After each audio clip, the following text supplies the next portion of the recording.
Hi friends, എല്ലാവർക്കും കാറ്റത്തെ കിളിക്കൂടിന്റെ വരാനിരിക്കുന്ന ഒരു എപ്പിസോഡ് റിവ്യൂയിലേക്ക് സ്വാഗതം. ഈ റിവ്യൂ നിങ്ങൾക്ക് ഇഷ്ടമായെങ്കിൽ ലൈക്ക് ചെയ്തും സബ്സ്ക്രൈബ് ചെയ്തും സപ്പോർട്ട് ചെയ്യണേ. അരുണിന്റെ കാല് ഫ്രാക്ചർ ആയെന്ന് പറഞ്ഞ് കുറെ പണവും സ്വർണവും എല്ലാം സുധീഷിനെ ഏൽപ്പിച്ച് അത് ഒരു സ്ഥലത്ത് കൊണ്ട് എത്തിക്കണം, അത്യാവശ്യമാണെന്ന് രാജീവ് പറയുകയാണ്. നിധിയും സുധീഷിനോട് ആ പണവും സ്വർണവും അച്ഛൻ പറഞ്ഞെടുത്ത് എത്തിക്കണമെന്ന് ആവശ്യപ്പെടുമ്പോൾ സുധീഷ് അതുമായി കാറിൽ അവിടെ നിന്ന് പോവുകയാണ്. വഴിയിൽ വെച്ച് ആക്സിഡന്റ് പറ്റിയതുപോലെ ഒരാൾ വീണ് കിടക്കുന്നത് കാണുകയാണ് സുധീഷ്. വണ്ടി നിർത്തി അയാളെ സഹായിക്കാനായി സുധീഷ് ഓടിയെത്തുമ്പോൾ 5-6 ഗുണ്ടകൾ അവിടേക്ക് ഓടി വരികയും സുധീഷിനെ അവർ ബലമായി പിടിക്കുകയുമാണ്. ആക്സിഡന്റ് പറ്റിയതായി അഭിനയിച്ചു കിടന്ന അയാൾ ബൈക്കും എടുത്ത് കാറിന്റെ അരികിലേക്ക് വരുമ്പോൾ മറ്റൊരു ഗുണ്ട സ്വർണവും പണവും ഉള്ള ബാഗ് കാറിൽ നിന്നും എടുത്ത് ആ ബൈക്കിൽ കയറി അവിടെ നിന്ന് പോവുകയാണ്. സുധീഷിനെ ഗുണ്ടകൾ ബലമായി സുധീഷ് വന്ന കാറിലേക്ക് തന്നെ പിടിച്ചു കയറ്റുകയും സുധീഷിനെ അവർ തട്ടിക്കൊണ്ടു പോവുകയുമാണ്. തുടർന്ന് അരുണും രാജീവും ഹോസ്പിറ്റലിൽ നിന്ന് വരികയും റെസ്റ്റ് എടുത്താൽ അരുണിന്റെ കാലിന്റെ വേദന മാറുമെന്ന് രാജീവ് പറയുകയും ചെയ്യുന്നു. ശേഷം എല്ലാവരും സന്തോഷത്തോടുകൂടി ഭക്ഷണം കഴിക്കാനായി ഇരിക്കുകയാണ്.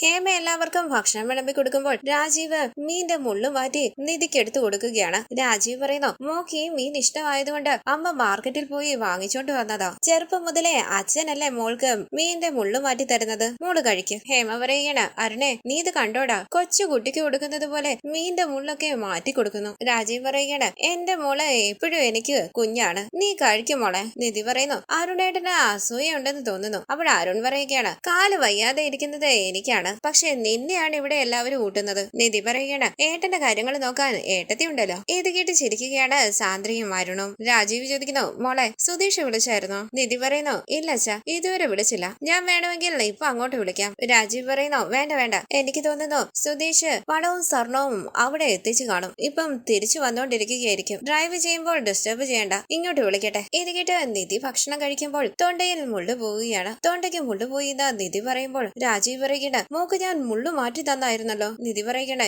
ഞാൻ അതല്ല കഴിച്ചത്, അമ്മ എനിക്ക് വെച്ച മീനാ. അങ്ങനെ നിധി വെള്ളം കുടിക്കാനായി തുടങ്ങുമ്പോൾ രാജീവ് പറയുന്നു, വെള്ളം കുടിക്കണ്ട വെള്ളം കുടിക്കണ്ട. അങ്ങനെ രാജീവ് പച്ചച്ചോറ് നിധിക്ക് വാരി കൊടുക്കുകയാണ്. അത് അങ്ങനെ തന്നെ വിഴുങ്ങണമെന്ന് ഹേമ പറയുമ്പോൾ രാജീവ് ചോദിക്കുന്നു, ഇപ്പൊ ഓക്കെ ആയോ? ഒന്നുമില്ലല്ലോ, അത്രേ ഉള്ളടാ, മോളുടെ പ്ലേറ്റിലിരിക്കുന്ന മീൻ ഞാൻ ശ്രദ്ധിച്ചില്ല, ഇതാ ആ മീന്റെ മുള്ളും ഞാൻ മാറ്റിത്തരാം. അങ്ങനെ മീന്റെ മുള്ളും മാറ്റി നിധിക്ക് വാരി കൊടുക്കുകയാണ് രാജീവ്. എല്ലാവരും പുഞ്ചിരിച്ച് അവരെ തന്നെ നോക്കിയിരിക്കുന്നു. നിധിയും രാജീവും കണ്ണു നിറങ്ങിയ മുഖത്തോട് മുഖം നോക്കുകയാണ്. രാജീവ് കണ്ണീര് തുടയ്ക്കുമ്പോൾ നിധി ചോദിക്കുന്നു, എന്തു പറ്റിയച്ചാ? രാജീവ് പറയുകയാണ്, അന്ന് പോലീസ് സ്റ്റേഷനിൽ വെച്ച് മോള് അച്ഛന്റെ കൂടെ വരില്ല എന്ന് പറഞ്ഞില്ലേ, പെട്ടെന്നത് ഓർമ്മ വന്നു. ഹേമ പറയുകയാണ്, ഇങ്ങനെയാണ് മോളെ, എന്തെങ്കിലും ചെയ്തുകൊണ്ടിരിക്കുകയായിരിക്കും, പെട്ടെന്ന് പോലീസ് സ്റ്റേഷനിലെ കാര്യങ്ങൾ ഓർമ്മ വന്നു എന്ന് പറഞ്ഞ് വിഷമിച്ചിരിക്കും. എന്തെങ്കിലും ചെയ്ത് അന്ന് പോലീസ് സ്റ്റേഷനിൽ നടന്ന കാര്യങ്ങൾ മാത്രം രാജീവേട്ടന്റെ മനസ്സിൽ നിന്നും മാറ്റണമെന്നുണ്ട് എനിക്ക്.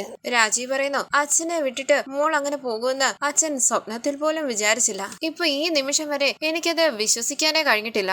ദിവസവും അത് തന്നെ ഓർത്ത് ഒരുപാട് നേരം ഉറങ്ങാതെ കിടക്കും. കണ്ണു നിറങ്ങിയ രാജീവിന്റെ കയ്യിൽ പിടിച്ച നിധി പറയുന്നു, സോറി അച്ഛാ. രാജീവ് പറയുന്നു, സാരമില്ലടാ, എത്ര മറക്കണമെന്ന് വിചാരിച്ചാലും അത് മറക്കാൻ കഴിയുന്നില്ല. ഹേമ പറയുകയാണ്, ദിവസവും ഇത് തന്നെയാണ് പറയുന്നത് നിധി. അരുൺ പറയുകയാണ്, അന്ന് അനുഭവിച്ച അപമാനം അത്രയ്ക്കുണ്ടായിരുന്നമ്മേ. പോലീസ് സ്റ്റേഷൻ കൊണ്ട് എല്ലാം അവസാനിച്ചില്ലല്ലോ. കല്യാണത്തിന് പങ്കെടുക്കാൻ വീട്ടിൽ ബന്ധുക്കളും ഫ്രണ്ട്സും എല്ലാം വന്നിരുന്നു. എല്ലാവരോടും അച്ഛനല്ലേ ഉത്തരം പറഞ്ഞത്. അന്ന് മുതൽ ഈ നിമിഷം വരെയും അച്ഛൻ ഷോപ്പിലേക്ക് വന്നിട്ടേയില്ല. അന്ന് മുതൽ ഞങ്ങളുടെ ജീവിതം മൊത്തമായിട്ട് മാറി നിധി. ഇത് കേട്ട് നിധി കരയുമ്പോൾ കയ്യിൽ പിടിച്ച് രാജീവ് പറയുകയാണ്, മോളെ വിഷമിപ്പിക്കാൻ വേണ്ടിയല്ല ഞാനിത് പറഞ്ഞത്. നീ എന്നാ അച്ഛനെ വേണ്ടാന്ന് പറഞ്ഞു പോയപ്പോൾ എനിക്കത് സഹിക്കാൻ കഴിഞ്ഞില്ല. അന്ന് നടന്നതൊന്നും ഇതുവരെ എനിക്ക് മറക്കാൻ കഴിഞ്ഞിട്ടില്ല. മോള് കരയാതെ കണ്ണു തുടയ്ക്ക്. ഹേമ പറയുകയാണ്, മോള് കഴിക്ക്. സാന്ദ്രപതിയെ നിധിയോട് പറയുന്നു, ഇതാണ് പറ്റിയ സമയം, പറ പ്ലീസ്. നിധി തലയാട്ടി രാജീവിനോട് സത്യം തുറന്നു പറയാനായി തുടങ്ങുകയാണ്. പോലീസ് സ്റ്റേഷനിൽ വെച്ച് നടന്ന കല്യാണത്തെ കുറിച്ചും സുധീഷും താനും ഭാര്യ ഭർത്താക്കന്മാരായല്ല ജീവിക്കുന്നെന്നുള്ള കാര്യവും. നിധി അച്ഛാന്ന് വിളിക്കുമ്പോൾ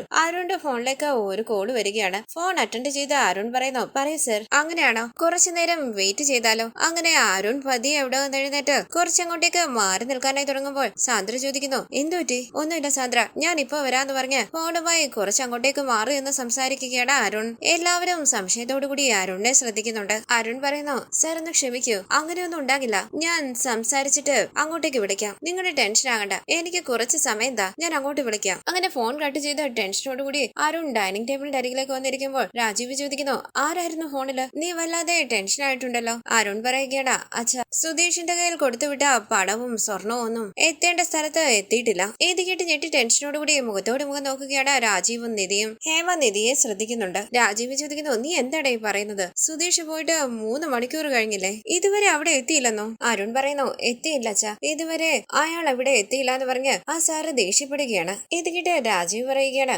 100 കിലോമീറ്റർ അല്ലേ ഉള്ളൂ, സ്ലോ ആയിട്ട് പോയാൽ പോലും 2 മണിക്കൂറിനുള്ളിൽ അവിടെ എത്തേണ്ടതാണല്ലോ. അതാ അച്ഛാ എനിക്ക് മനസ്സിലാകാത്തതെന്ന് അരുൺ പറയുമ്പോൾ രാജീവ് പറയുകയാണ്, നീ ടെൻഷൻ ആകണ്ട, വഴിയിൽ വെച്ച് വണ്ടിക്ക് എന്തെങ്കിലും പ്രശ്നം ഉണ്ടായാലും മതിയല്ലോ. സുധീഷിനെ ഫോണിൽ വിളിച്ച് കാര്യം അന്വേഷിക്കും. ശരി അച്ഛാന്ന് പറഞ്ഞ് അരുൺ ഫോണുമായി കുറച്ചങ്ങോട്ടേക്ക് മാറി നിൽക്കുകയാണ്. നിധിയും രാജീവും ടെൻഷനോടുകൂടി ഇരിക്കുന്നു. ഈ സമയം ഗുണ്ടകൾ സുധീഷിനെ പിടിച്ചു വലിച്ച് ഒരു ഒഴിഞ്ഞ കെട്ടിടത്തിലേക്ക് കൊണ്ടുവരികയാണ്. തുടർന്ന് സുധീഷിന്റെ ഫോണിലേക്ക് ട്രൈ ചെയ്തുകൊണ്ടിരിക്കുന്ന അരുൺ പറയുകയാണ്, അച്ഛാ ഫോൺ സ്വിച്ച് ഓഫ് എന്ന് വരുന്നു. രാജീവ് പറയുന്നു, മോളെ സുധീഷിന്റെ ഫോണിൽ ചാർജ് ഇല്ലേ? നിധി പറയുകയാണ്, അറിയില്ല അച്ഛാ, ഞാനത് ശ്രദ്ധിച്ചില്ല. രാജീവ് ചോദിക്കുന്നു, എന്താ മോളെ ഇത്, ഇത്രയും ദൂരം സുധീഷ് പോകുമ്പോൾ അതൊക്കെ നീ ശ്രദ്ധിക്കണ്ടേ? അരുൺ പറയുകയാണ്, അച്ഛാ വണ്ടിയില് GPS ഉണ്ടല്ലോ, ഞാൻ ഇവിടെ ഇരുന്ന് തന്നെ വണ്ടി എവിടെ ഉണ്ടെന്ന് കണ്ടെത്താം. ഇത് കേട്ട് എല്ലാവരും ആകാംക്ഷയോടുകൂടി അരുണിനെ നോക്കുകയാണ്. തുടർന്ന് അരുൺ പറയുന്നു, അച്ഛാ വണ്ടി നമ്മൾ പറഞ്ഞിടത്തേക്കല്ല പോയത്, ഒരുപാട് നേരം മുമ്പേ വണ്ടി വേറെ വഴി പോയിരിക്കുന്നു, സിഗ്നൽ ഒരു ബന്ധമില്ലാത്ത സ്ഥലത്താ കാണിക്കുന്നത്. നിധി പറയുന്നു, അച്ഛാ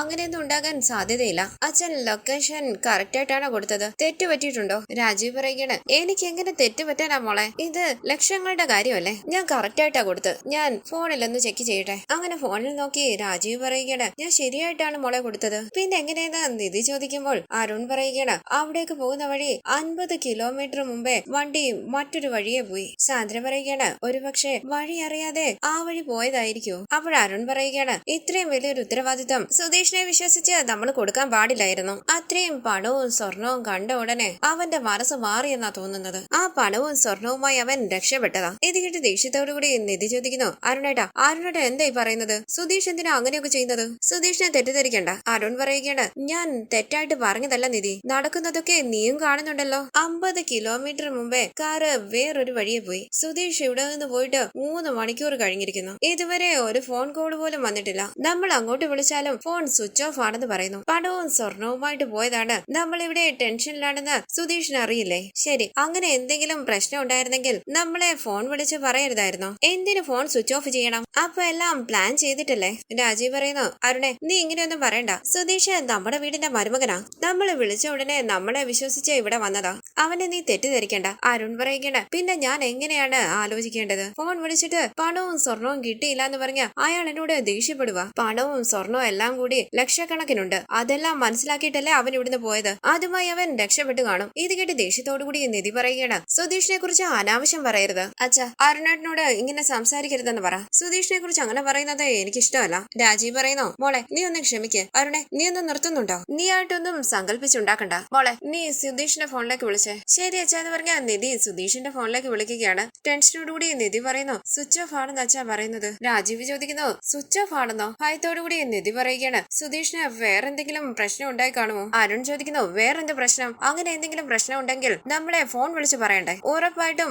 അവൻ ആ പണവും സ്വർണവുമായി കടന്നു കളഞ്ഞു കാണും അച്ഛാ. അച്ഛൻ അവന് ഒരുപാട് സ്വാതന്ത്ര്യം കൊടുത്തു, അമിതമായി വിശ്വസിക്കുകയും ചെയ്തു. അച്ഛൻ വിശ്വസിക്കുന്നത് കണ്ട് ഞാനും വിശ്വസിച്ചു, സ്വർണവും പണവും കൊടുത്ത് പോയിട്ട് വന്ന് ഞാനും പറഞ്ഞു. ഒടുവിൽ അവൻ അവന്റെ സ്വഭാവം കാണിച്ചില്ലേ? അങ്ങനെ ദേഷ്യത്തോടു കൂടി അരുൺ അവിടെ നിന്ന് എഴുന്നേൽക്കുമ്പോൾ സാന്ദ്ര പറയുകയാണ്, അരുണേട്ടാ കാല് വേദനിക്കും. ഇത് കേട്ട് അരുൺ അവിടേക്ക് ഇരിക്കുമ്പോൾ നിധി ടെൻഷനോടുകൂടി ആലോചിച്ച് നിൽക്കുകയാണ്. എല്ലാവരും നിധിയെ ശ്രദ്ധിക്കുന്നുണ്ട്. രാജീവും അരുണും ഹേമയും പുഞ്ചിരിച്ച മുഖത്തോട് മുഖം നോക്കുന്നു. നിധി ഇത് ശ്രദ്ധിക്കുന്നില്ല. തുടർന്ന് ഗുണ്ടകൾ സുധീഷിനെ ഒരു കസേരയിൽ കെട്ടിയിട്ടിരിക്കുകയാണ്. ദേഷ്യത്തോടുകൂടി ഉറക്കെ സുധീഷ് ചോദിക്കുന്നു, ആരാടാ നിങ്ങളെല്ലാം? എന്തിനാ എന്നെ തട്ടിക്കൊണ്ടുവന്നത്? സ്വർണവും പണവും എല്ലാം നിങ്ങൾ എടുത്തോണ്ട് പോയില്ലേ? നിങ്ങളെയൊക്കെ കണ്ടിട്ട് സ്വർണവും പണവും മോഷ്ടിച്ചുകൊണ്ട് പോകാൻ വന്നവരായിട്ട് തോന്നുന്നില്ലല്ലോ. നമ്മൾ തമ്മിൽ ഒരു ബന്ധമില്ലല്ലോ, പിന്നെ നിങ്ങൾ എന്തിനാ എന്നെ തട്ടിക്കൊണ്ടുവന്ന് ഇവിടെ കെട്ടിയിട്ടിരിക്കുന്നത്? ആരെങ്കിലും ഞാൻ പറയുന്നതൊന്ന് കേൾക്ക്. എന്നെ തട്ടിക്കൊണ്ടുവന്ന് ഭീഷണിപ്പെടുത്തി കാശ് മേടിക്കാനാണെങ്കിൽ ഞാൻ ഇപ്പൊ തന്നെ പറഞ്ഞേക്കാം, എനിക്ക് വേണ്ടി ഒരുത്തനും 10 പൈസ പോലും തരില്ല. എടോ എന്താണെങ്കിലും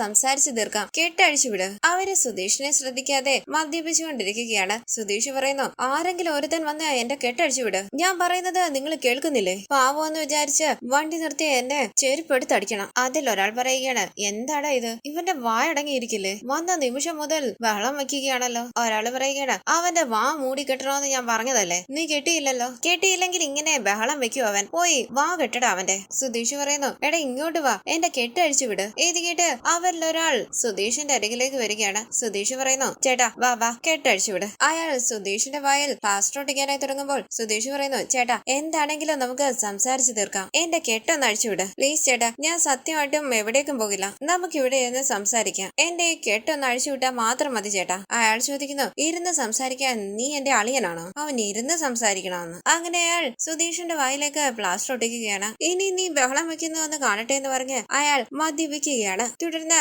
നിധി ടെൻഷനോടുകൂടി സുധീഷിന്റെ ഫോണിലേക്ക് വിളിച്ചുകൊണ്ടിരിക്കുകയാണ്. പുറത്തു നിന്ന് ടെൻഷനോടുകൂടി ഫോണും പിടിച്ച് സംസാരിക്കുകയാണ് രാജീവും അരുണും. നിധി അവരെ ശ്രദ്ധിക്കുന്നുണ്ട്. തുടർന്ന് നിധിയുടെ അരികിലേക്ക് വന്ന അരുൺ പറയുകയാണ്, പറയച്ച, അച്ഛന്റെ മരുമകൻ ചെയ്ത കള്ളത്തരത്തെ കുറിച്ച് മോളോട് പറ. നിധി ചോദിക്കുന്നു, അച്ഛ സുധീഷ് എവിടെയാണെന്ന് അറിഞ്ഞോ? രാജീവ് പറയുന്നു, നിധി നമ്മള് ചതിക്കപ്പെട്ടു മോളെ, അവനെ വിശ്വസിച്ച നമ്മളെ അവൻ ചതിച്ചു. അവൻ തന്നെയാ മോളെ പടവും സ്വർണവും എല്ലാം മോഷ്ടിച്ച് നമ്മളെ ചതിച്ച് കടന്നു കളഞ്ഞത്. അരുൺ പറഞ്ഞതാ മോളെ സത്യം, ഞാൻ കഷ്ടപ്പെട്ടുണ്ടാക്കിയ എന്റെ പണവും സ്വർണവും എല്ലാം എടുത്തുകൊണ്ട് ഒറ്റ ദിവസം കൊണ്ട് അവൻ എന്നെ ചതിച്ച് കടന്നു കളഞ്ഞു. ഇത് കേട്ട് ദേഷ്യത്തോടു കൂടി നിധി ചോദിക്കുന്നു, അച്ഛൻ എന്തായി പറയുന്നത്? അച്ഛനും ഏട്ടന്റെ കൂടെ ചേർന്ന് സുധീഷിനെ കുറ്റക്കാരനാക്കുകയാണോ? സുധീഷ് അങ്ങനെയുള്ള ഒരാളല്ല അച്ഛാ, ദയവ് ചെയ്ത് അതൊന്ന് മനസ്സിലാക്ക്. അരുൺ പറയുന്നു, നീ ആദ്യം മനസ്സിലാക്കിക്കോ നിധി, അവൻ കള്ളനാ, ചതിയൻ, ഫ്രോഡ്, ഇതാ അവന്റെ ബുദ്ധി. നമ്മൾ അവനെ വിശ്വസിച്ച് പണവും സ്വർണവും എല്ലാം കൊടുത്ത് വിഡ്ഢികളായിട്ട് ഇവിടെ ഇരിക്കുന്നത്. ഇത് കേട്ട് നിധി പറയുകയാണ്, ഇല്ല ഇല്ലേ ഇല്ല, സുധീഷ് അങ്ങനെയുള്ള ഒരാളെ അല്ല,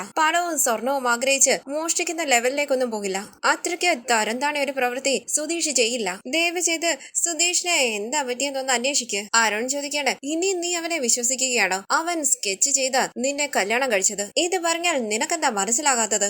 അവൻ ഒരിടത്ത് വണ്ടി നിർത്തി GPS ഓഫ് ചെയ്തു. നമ്മൾ അവനെ ഫോളോ ചെയ്ത് പോകാതിരിക്കാൻ വേണ്ടി എല്ലാം അവൻ ബുദ്ധിപരമായി ആലോചിച്ച് ചെയ്തിരിക്കുക. മനസ്സിലാക്കിക്കോ നിധി, അവൻ നല്ലവനല്ല, നീയാണ് അവനെ വിശ്വസിച്ച് ചതിക്കപ്പെട്ടുകൊണ്ടിരിക്കുന്നത്. ഇതെല്ലാം കേട്ട് കണ്ണു നിറഞ്ഞ ദേഷ്യത്തോടുകൂടി അരുണിനെ നോക്കുകയാണ് നിധി. രാജീവ് പറയുന്നു, അരുണെ അത് പോട്ടെ, ഇപ്പൊ നമ്മൾ അതൊന്നും സംസാരിക്കണ്ട. സത്യമായിട്ടും സുധീഷിനെ വിശ്വസിച്ച ഞാൻ പണവും സ്വർണവും കൊടുത്തു വിട്ടത്. ഇവിടെ വന്നത് മുതൽ ആരോടും കൂടുതൽ അടുക്കാതെ ഒഴുങ്ങി മാറി നടക്കുകയായിരുന്നു സുധീഷ്. ദിവസങ്ങൾ കഴിയുമ്പോൾ ശരിയാകുമെന്ന് വിചാരിച്ചു. സുധീഷിനെ ഞാൻ സ്നേഹിക്കുകയും പരിഗണിക്കുകയും ചെയ്തതല്ലേ, അതെല്ലാം മോളും കണ്ടതല്ലേ. മരുമകനല്ലേന്ന് വിചാരിച്ച് വേണ്ടതെല്ലാം ഞാൻ ചെയ്തു കൊടുത്തില്ലേ. പണത്തിനൊരു കുറവ് വരണ്ടെന്ന് കരുതിയ ഞാൻ സുധീഷിനൊരു ബിസിനസ് തുടങ്ങി കൊടുക്കാൻ തീരുമാനിച്ചത്. അമ്മായിയച്ഛന് ഞാൻ കൂടെ ഉണ്ടാകുമെന്ന വിശ്വാസം കൊടുത്തു. ആര് ചെയ്യും ഇങ്ങനെയൊക്കെ? ഞാൻ അവന് വേണ്ടി എന്തും ചെയ്യാൻ തയ്യാറായതല്ലേ. പക്ഷെ പണം കണ്ട ഉടനെ അവന്റെ കണ്ണു മഞ്ഞളിച്ചു. ഇവനെയാണല്ലോ ഞാൻ വിശ്വസിച്ചെന്ന് ഓർക്കുമ്പോൾ എനിക്ക് അപമാനം തോന്നുക. നിധി പറയുകയാണ്, അച്ഛൻ എങ്ങനെ ഇങ്ങനെയൊക്കെ പറയാൻ തോന്നുന്നു? സുധീഷ് പണത്തിന് വേണ്ടി എന്തും ചെയ്യുന്ന ഒരാളല്ല.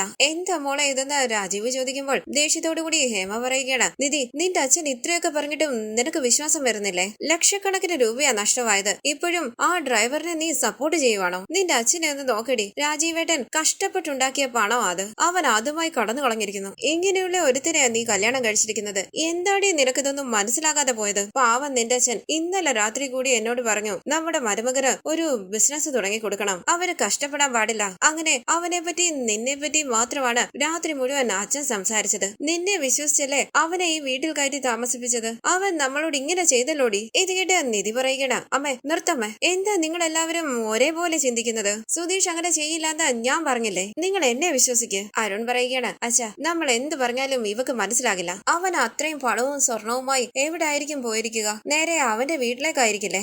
നമുക്ക് അങ്ങോട്ട് പോകാം. അവന്റെ കുടുംബത്തിലുള്ളവർക്ക് 4 എണ്ണം കൊടുത്തിട്ട് ചോദിച്ചാൽ സത്യം പുറത്തു വരും. ഹേമ പറയുന്നു, അതെ രാജീവേട്ട, അരുൺ പറയുന്നതാ ശരി, അങ്ങനെ ചെയ്യാം. ഇത് കേട്ട് നിധി പറയുകയാണ്, അമ്മയൊന്നും മിണ്ടാതിരിക്കുവോ? അരുണേട്ടാ ഞാൻ അപേക്ഷിക്കുക, അങ്ങനെയൊന്നും ചെയ്യരുത്. സുധീഷ് ഉറപ്പായും ഇങ്ങനെ ചെയ്യില്ല. പണം മോഷ്ടിച്ചിട്ട് സുധീഷ് എങ്ങനെ എന്നെ ഫേസ് ചെയ്യും? സുധീഷ് അതൊക്കെ ആലോചിക്കില്ലേ? അരുൺ പറയുകയാണ്, അച്ഛാ ഇവളെന്താ ഇങ്ങനെയൊക്കെ സംസാരിക്കുന്നത്? അവൻ അത്രയും പണവും സ്വർണവും എല്ലാം കിട്ടിയതിനു ശേഷം നിന്നെ എന്തിനാ അവൻ ഫേസ് ചെയ്യുന്നത്? നിനക്കും ഡാറ്റ നിന്റെ കുടുംബത്തിനും ഡാറ്റ എന്ന് പറഞ്ഞ അവൻ കടന്നു കളഞ്ഞതാ. ഹേമ പറയുന്നു, അരുണെ നീ അവനെ വെറുതെ വിടരുത്. നീ അവന്റെ വീട്ടിൽ ചെന്ന് അവൻ എവിടെയുണ്ടെന്ന് അന്വേഷിക്ക്. അവൻ പണവും സ്വർണവുമായി വീട്ടിൽ ചെന്നാൽ രാത്രിക്ക് രാത്രി അവൻ കുടുംബത്തെയും കൂട്ടി എവിടേക്കെങ്കിലും ഓടിപ്പോകും. ഇത് കേട്ട് ദേഷ്യത്തോടു കൂടി നിധി ഉറക്കെ അമ്മയെന്ന് വിളിക്കുമ്പോൾ ഹേമ ചോദിക്കുന്നു, എന്താടി എന്റെ അമ്മ? ഞങ്ങൾ ഇത്രയും പേര് പറഞ്ഞത് നീ വിശ്വസിക്കുന്നില്ലല്ലോ. വീണ്ടും വീണ്ടും നീ പറഞ്ഞത് തന്നെ പറഞ്ഞുകൊണ്ടിരിക്കുകയാണല്ലോ. ദേ നോക്ക്, നിന്നെ വിശ്വസിപ്പിക്കുന്നതൊന്നും ഇപ്പൊ ഞങ്ങളുടെ ജോലിയല്ല. നീ വിശ്വസിക്കുകയോ വിശ്വസിക്കാതിരിക്കുകയോ ചെയ്യാം, അത് നിന്റെ കാര്യം. നിനക്ക് വേണ്ടി ലക്ഷക്കണക്കിന് പണം ഏതോ ഒരുത്തൻ മോഷ്ടിച്ചോണ്ട് പോയാന്ന് പറഞ്ഞ് ഞങ്ങൾക്ക് അടങ്ങിയിരിക്കാൻ കഴിയുമോ? അരുണെ, നീ ഉടനെ ഇറങ്ങണം. അരുൺ പറയുന്നു, അച്ഛാ ഞാൻ പോയിട്ട് വരാം. അവന്റെ കുടുംബം രക്ഷപ്പെടുന്നതിന് മുമ്പ് എനിക്കവരെ പിടിക്കണം. അവരെ അടിക്കുന്ന അടിയില് സത്യം പുറത്തു വരുന്നത് കണ്ടു. നമ്മുടെ പണം നമ്മളെ വിട്ട് എങ്ങും പോകില്ല. അങ്ങനെ അരുൺ അവിടെ നിന്ന് എഴുന്നേൽക്കുമ്പോൾ കയ്യിൽ പിടിച്ച് സാന്ദ്ര പറയുന്നു, അരുണേട്ടാ എടുത്തു ചാടി ഒരു തീരുമാനം എടുക്കരുത്, ഒന്ന് ആലോചിക്ക്. ദേഷ്യത്തോടു കൂടി സാന്ദ്രയുടെ കൈ തട്ടി മാറ്റി വിരൽ ചൂണ്ടി അരുൺ പറയുന്നു, ദേ നിനക്കൊന്നും അറിയില്ല, നീ മിണ്ടാതെ എവിടെ ഇരി. നിധി പറയുന്നു, അരുണേട്ടാ അവിടെ പോയി വെറുതെ ഒരു പ്രശ്നം ഉണ്ടാക്കരുത്. അരുണേട്ടൻ എന്താ അറിയേണ്ടത്? സുധീഷ് വീട്ടിൽ ചെന്നിട്ടുണ്ടോ ഇല്ലയോന്ന് അത്രയല്ലേ ഉള്ളൂ. ഞാൻ തന്നെ അവരോട് ചോദിച്ചിട്ട് അത് പറയാം. ദയവ് ചെയ്ത് അരുണേട്ടനൊന്നും മിണ്ടാതിരിക്ക് പ്ലീസ്, ഞാൻ അവരോട് സംസാരിച്ചോളാം. ഇത് കേട്ട് അരുൺ പറയുകയാണ്, അച്ഛൻ പറ, ഞാൻ പോണോ വേണ്ടയോ? രാജീവ് ഒന്നും മിണ്ടാതെ ഇരിക്കുമ്പോൾ ഹേമ പറയുകയാണ്, അരുണെ അവള് സംസാരിക്കാമെന്നല്ലേ പറഞ്ഞത്, അവള് സംസാരിച്ചിട്ട് വരട്ടെ, അപ്പോഴെങ്കിലും അവൾക്ക് മനസ്സിലാകുമെന്ന് നോക്കാം. ഇത് കേട്ട് ടെൻഷനോടുകൂടി നിധി എല്ലാവരെയും ഒന്ന് നോക്കിയിട്ട് ഫോണുമായി റൂമിലേക്ക് പോവുകയാണ്. രാജീവും ഹേമയും അരുണും പുഞ്ചിരിച്ച മുഖത്തോട് മുഖം നോക്കുന്നു. ടെൻഷനോടുകൂടി നിൽക്കുന്ന സാന്ദ്ര അവരെ ശ്രദ്ധിക്കുന്നില്ല. തുടർന്ന് നിധി ഓർക്കുകയാണ്, രാജീവ് സുധീഷിന്റെ കയ്യിൽ പണവും സ്വർണവും കൊടുത്ത് പറഞ്ഞു വിട്ടത്. പിന്നീട് സുധീഷ് ചതിച്ചു ആ പണവും സ്വർണവുമായി കടന്നു കളഞ്ഞുവെന്ന് അരുൺ പറഞ്ഞതും രാജീവും ഹേമയും സുധീഷിനെ കുറ്റപ്പെടുത്തി സംസാരിച്ചതുമെല്ലാം ഓർക്കുകയാണ് നിധി. തുടർന്ന് എന്ത് ചെയ്യണമെന്നറിയാതെ നിധി സുധീഷിന്റെ ഫോണിലേക്ക് വിളിക്കുന്നുവെങ്കിലും ഫോൺ സ്വിച്ച് ഓഫ് ആണെന്ന് പറയുകയാണ്. ശേഷം നിധി ഹരീഷിന്റെ ഫോണിലേക്ക് വിളിക്കുകയാണ്. ഹരീഷും നീതുവും ഫോണിൽ സംസാരിച്ചുകൊണ്ടിരിക്കുകയാണ്. നിധി വീണ്ടും വീണ്ടും ഹരീഷിന്റെ ഫോണിലേക്ക് വിളിക്കുന്നുവെങ്കിലും കിട്ടുന്നില്ല. നിധി ടെൻഷനോടുകൂടി മനസ്സിൽ പറയുന്നു, ബിസി ആണെന്നാണല്ലോ പറയുന്നത്, സുഭാഷ് ഏട്ടനെ തന്നെ വിളിച്ചാലോ? വേണ്ട, സുഭാഷ് ഏട്ടൻ ഭയന്നു പോകും. ഈ കാര്യം സുഭാഷ് ഏട്ടനും നികേഷും അറിയാൻ പാടില്ല. അവിടേക്ക് വന്ന ഹേമ ചോദിക്കുന്നു, എന്താ നിധി, സംസാരിച്ചോ? നിധി പറയുന്നു, ഇല്ലമ്മേ, ഫോൺ എടുത്തില്ല. അപ്പോൾ ഹേമ പറയുകയാണ്, അപ്പോ അവൻ തനിച്ചല്ല പണവും സ്വർണവും മോഷ്ടിച്ചത്, കുടുംബത്തിനോടുകൂടി ആലോചിച്ച് പ്ലാൻ ചെയ്താണ് അവൻ മോഷ്ടിച്ചത്. ആ പണവും സ്വർണവുമായി അവൻ അവന്റെ കുടുംബത്തിന്റെ ഒപ്പം എസ്കേപ്പ് ആയി, അങ്ങനെയല്ലേ? നിധി പറയുന്നു, അമ്മ എന്താമ്മ ഇത്, വെറുതെ അമ്മ ഓരോന്ന് സങ്കല്പിച്ചുണ്ടാക്കണ്ട. ഹേമ ചോദിക്കുന്നു, നീ എന്താ ഈ പറയുന്നത്? ഞാൻ സങ്കല്പിച്ചുണ്ടാക്കുന്നോ? ഞാൻ ഇല്ലാത്ത കാര്യമാണോ ഈ പറഞ്ഞത്? അവരെന്തുകൊണ്ട് ഫോൺ എടുത്തില്ല? തെറ്റ് ചെയ്തിട്ടില്ലെങ്കിൽ ഫോൺ എടുത്ത് ധൈര്യമായിട്ട് സംസാരിക്കണ്ടേ? ആ സുധീഷിനോട് എന്ത് വിശ്വാസം ഉണ്ടായിട്ടാ നിന്റെ അച്ഛൻ ഇത്രയും വലിയൊരു ഉത്തരവാദിത്തം അവനെ ഏൽപ്പിച്ചത്? അവനും അവന്റെ കുടുംബവും നമ്മളെ ചതിച്ചില്ലേ? നിധി പറയുകയാണ്, അമ്മയൊന്ന് മിണ്ടാതിരിക്കോ? ഞാൻ എന്തിനാ ഇങ്ങോട്ട് വന്നേന്ന് എനിക്കിപ്പോ തോന്നുന്നത്. ഇങ്ങോട്ട് വരണ്ടായിരുന്നു. നിങ്ങൾ എല്ലാവരും സുധീഷിനെ കുറ്റപ്പെടുത്തി സംസാരിക്കുമ്പോൾ എനിക്ക് എന്റെ തല പൊട്ടുന്നത് പോലെയുണ്ട്. ഞാൻ പറഞ്ഞില്ലേ സുധീഷ് അങ്ങനെ ചെയ്യില്ല. ഹേമ ചോദിക്കുന്നു, പിന്നെന്താ അവനും അവന്റെ കുടുംബത്തിലുള്ളവരും നീ ഫോണിൽ വിളിക്കുമ്പോൾ ഫോൺ എടുക്കാത്തത്? എന്തുകൊണ്ടാ അവന്റെ ഫോൺ സ്വിച്ച് ഓഫ് ആയിട്ടിരിക്കുന്നത്? എനിക്കറിയില്ലാതാ നിധി പറയുമ്പോൾ ഹേമ പറയുകയാണ്, ഇത് ശരിയാകില്ല നിധി, ഞാൻ പോയി നിന്റെ അച്ഛനോട് പറയാം. അടുത്തത് അവരെന്ത് ചെയ്താലും ഞാൻ അവരെ തടയില്ല നിധി. എന്തോരം പണവും സ്വർണവുമാ പോയത്, പോട്ടെ എന്ന് പറഞ്ഞ് വെറുതെ ഇരിക്കണം. ഇങ്ങനെ പണത്തിനോട് അത്യാഗ്രഹമുള്ള ഒരു കുടുംബത്തിലാണ് നീ ഇത്രയും നാള് ജീവിച്ചെന്ന് ഓർക്കുമ്പോൾ എനിക്ക് ഭയം തോന്നുന്നടി. ദേഷ്യത്തോടുകൂടി നിധി പറയുന്നു, അമ്മ പ്ലീസ് കുറച്ചു സമയം എന്നെ തനിച്ചു വിട്. ഹേമ പറയുകയാണ്, പോവാടി, ഞാൻ പോവാ. പക്ഷെ ഒന്ന്, നിന്റെ അച്ഛനും ചേട്ടനും ഇനി എന്ത് ചെയ്താലും ഞാൻ അവരെ തടയില്ല. അങ്ങനെ ഹേമ അവിടെ നിന്ന് പോകുമ്പോൾ എന്ത് ചെയ്യുമെന്ന് പറഞ്ഞ് ടെൻഷനോടുകൂടി തലയിൽ കൈവച്ചിരിക്കുകയാണ് നിധി. ഈ സീരിയലിന്റെ കൂടുതൽ വീഡിയോസിനായി ചാനൽ സബ്സ്ക്രൈബ് ചെയ്ത് സപ്പോർട്ട് ചെയ്യണേ. താങ്ക്